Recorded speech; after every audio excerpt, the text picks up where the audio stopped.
There's perhaps not a glen in Scotland without its own legend and story attached to it. Stories of witches, ghosts, the fairies, hauntings. And it was while visiting Highland Perthshire in his youth that Walter Scott listened to these legends. And it was here in Glenfinlas that he was inspired to write his first ballad, Glenfinlas. In their heart in social guise, their silver feather chiefs enjoy, and pleasure laughs in Ronald's eye, and many a pledge he quaffs to mine. The story goes that two hunters had spent the day hunting in an area of forest close to the Trossachs, Glenfinlas. And when night fell, they took shelter in a little bothy, feasted on venison and the blood of the red meat, I'm sure, and of course plenty of whisky.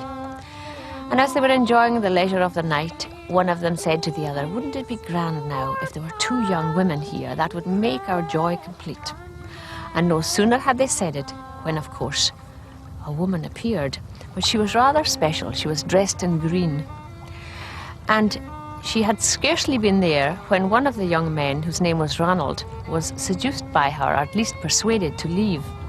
His companion, called Moy, was suddenly terrified.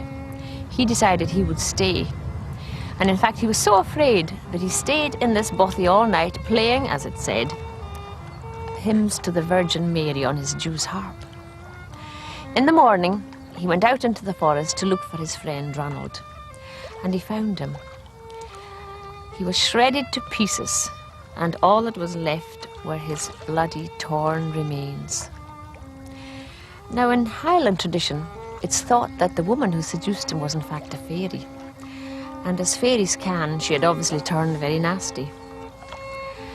But perhaps that's not what some of our young today might think, as I discovered when talking to my son, Martyn. You've got a different thought about this, haven't you, Martyn? Well, yes, I was thinking that because it was around the time of the stag hunting, that it would probably be October, thereabouts.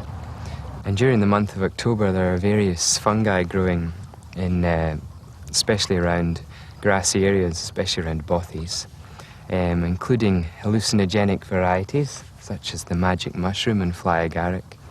And it's quite probable that our forefathers used these hallucinogens as, I don't know, to alter their states of mind. And if by making themselves a brew out of that, they had sort of persuaded each other that some maiden would come in, then it's quite possible they did actually see that through whatever means and went out and were ravaged by wolves or a bear or something that weren't in fact extinct at that time. You don't think then it could have been a fairy after all? No, probably not a fairy.